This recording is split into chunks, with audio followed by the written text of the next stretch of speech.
Всем привет, это снова Даша в эфире. Сегодня я вам покажу, как я сделала вот такой вот мой очередной КамАЗ от АВД в 43-м масштабе.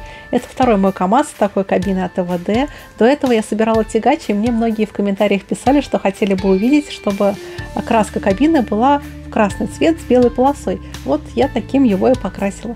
А если вы сделаете бренд АВД своим любимым в интернет-магазине «Модельная лавка», то вы сможете купить все модели этого бренда со скидкой. А если для первого заказа вы воспользуетесь промокодом, который увидите на экране, то получите скидку в 200 рублей. А для последующих используйте промокод Даша на скидку в 10%.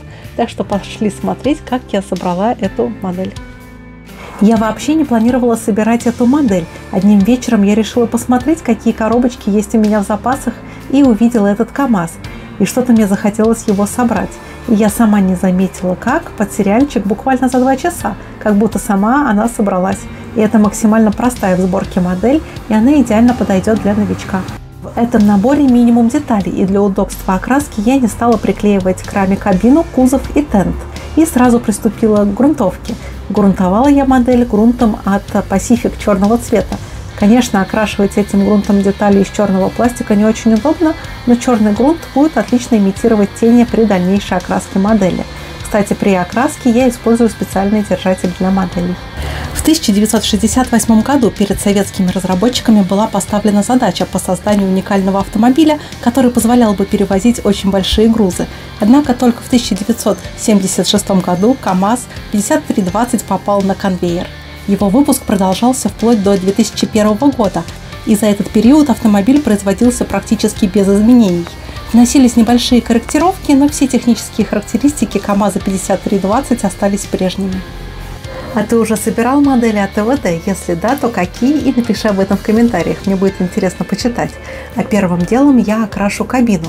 В качестве основного цвета буду использовать оранжевый цвет от Pacific серии Aero. Толщиной слоя базовой краски я определяю ее яркость на модели. Потом в основной цвет я добавляю немножко желтого и белого и получаю чуть более светлый оттенок базовой краски. И тонкой струей из аэрографа наношу ее на верхней части кабины. Выпуск данного грузовика стал настоящим прорывом в отечественном автомобилестроении. После его успешной эксплуатации стали разрабатываться и другие средства для перевозки грузов. Так, в 1979 году был выпущен 100-тысячный большегруз. КамАЗ 5320 по праву называется одним из самых мощных и вместительных грузовых транспортных средств. А теперь при помощи модельного малярного скотча и аэрографа я наношу узнаваемую часть данного автомобиля, это белую полосу.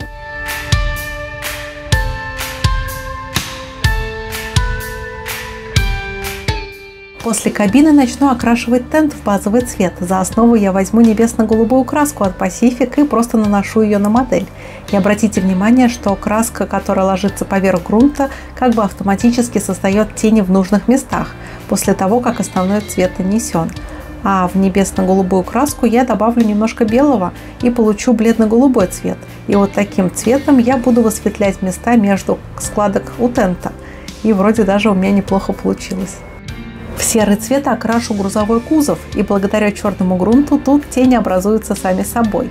Теперь относительно новый для меня прием. Сейчас я буду рисовать тени на грузовике, а делать я это буду при помощи шейдеров. Шейдер – это такая жидкая акриловая краска, ее можно купить готовую, например, от фирмы МИК, а можно замесить самому. И под низким давлением просто рисую тени там, где они логично должны быть. Самое главное – не переборщить. Но и это не будет проблемой, ведь лишние тени всегда можно будет перекрыть основным цветом.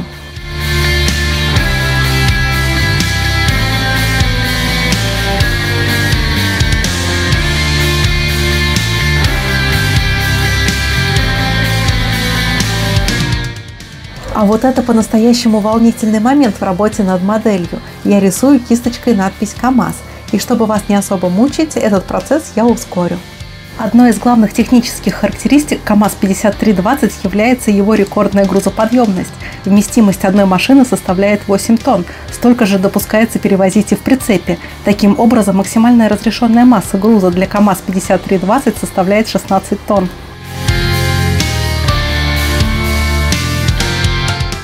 А теперь окрашу отражатели на фарах в стальной цвет. Тут я уже использую акриловые краски от ICM, и они довольно классно подходят для работы кистью. Кузов машины имеет гладкую поверхность, а задние и боковые стенки при необходимости можно открывать. И это дает возможность загружать и разгружать материалы с любой из сторон. А для того, чтобы максимально предохранить груз от каких-либо воздействий окружающей среды, во время транспортировки кузов можно укрыть специальным защитным тентом. Кабина автомобиля представляет собой цельнометаллическое отделение, рассчитанное на 3 человек, а в случае необходимости она может откидываться вперед. Долгое время салон КАМАЗа считался одним из самых комфортабельных по сравнению с другими грузовыми автомобилями, и во многом это было связано с хорошей шумо, а также термоизоляцией. Одним из плюсов автомобиля было регулируемое кресло водителя.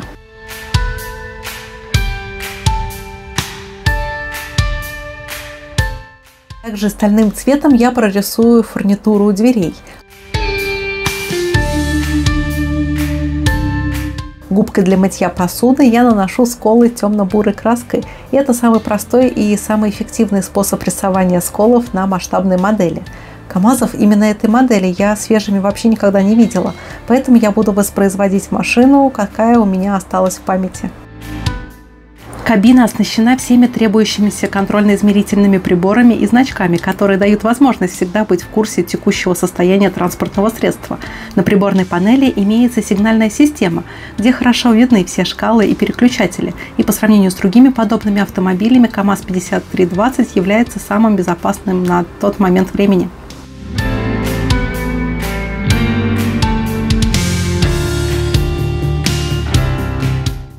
Бортовую платформу можно смелее мордовать сколами, ведь при погрузке-разгрузке маневрировании на складах ей достается больше всего.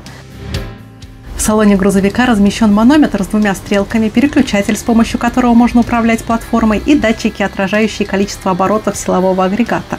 Среди недостатков машины можно отметить слишком большой руль, который занимает много места в кабине, а также не очень удобное размещение коробки передач, для управления которой нужна привычка, а во время длительных поездок из-за неудобных педалей могут уставать ноги. А вот тут я черной акриловой краской от ICM окрашиваю брызговики и корпуса задних фар. По современным меркам данный автомобиль обладает целым рядом недостатков, однако на момент своего появления он считался самой комфортабельной и совершенной моделью.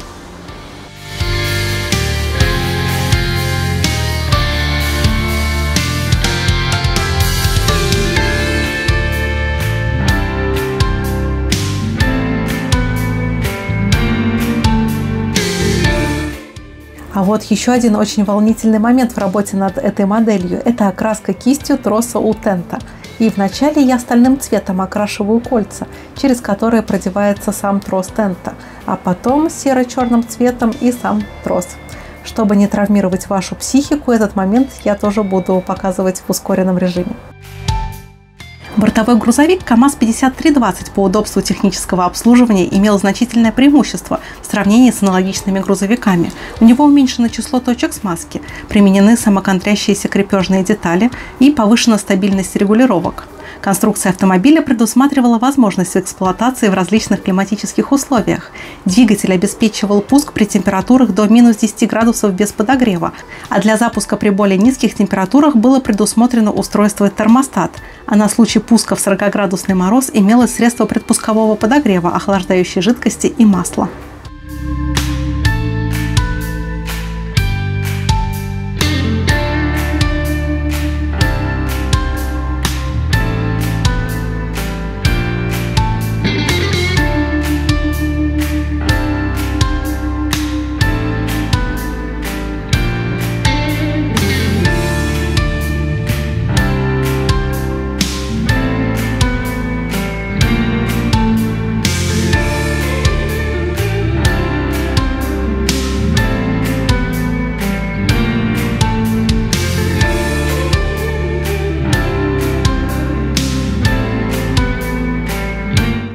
И снова довольно трудная ручная работа. Это окраска резиновых уплотнителей на стеклах модели. И тут мне снова придется сильно потрудиться, и мне на помощь придет краска от ICM.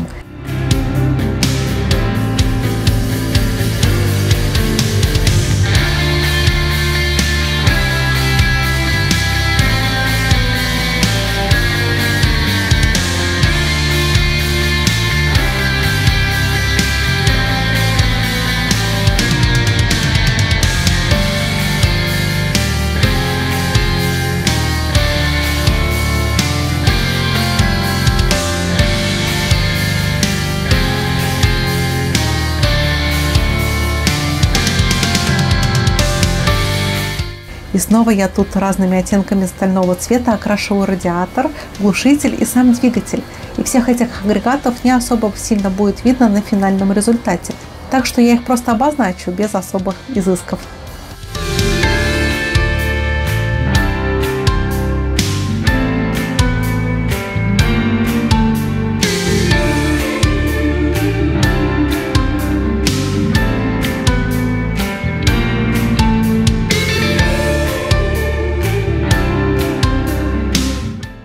И теперь этап смывки, и тут все по классике. Беру черную смывку от Pacific и наношу ее на модель, предварительно покрываю глянцевым лаком. Снимаю излишки художественным White спиритом от Major Models, но можно смывать и обычным.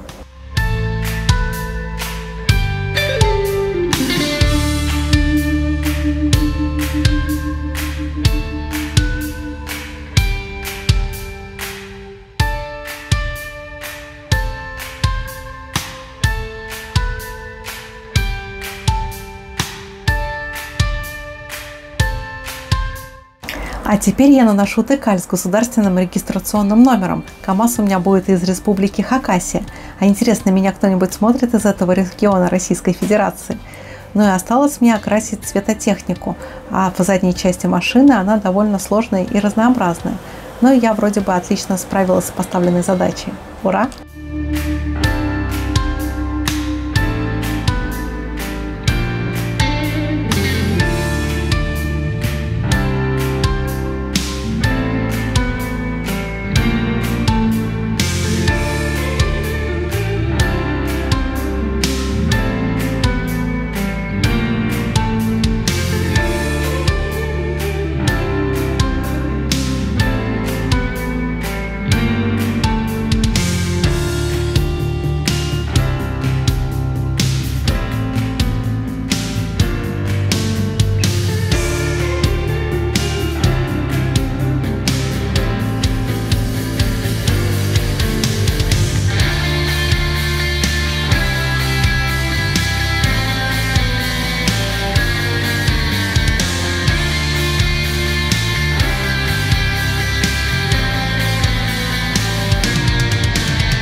И вот такой у меня получился грузовичок. Надеюсь, окраска и результат моей работы вам понравился. А если да, то с тебя лайк и подписка. А ты уже собирал модель от АВД? Если да, то напиши какие об этом в комментариях. А также подписывайся на канал, чтобы не пропускать мои стройки. Увидимся в следующем видео на следующей неделе. До новых встреч. Пока-пока.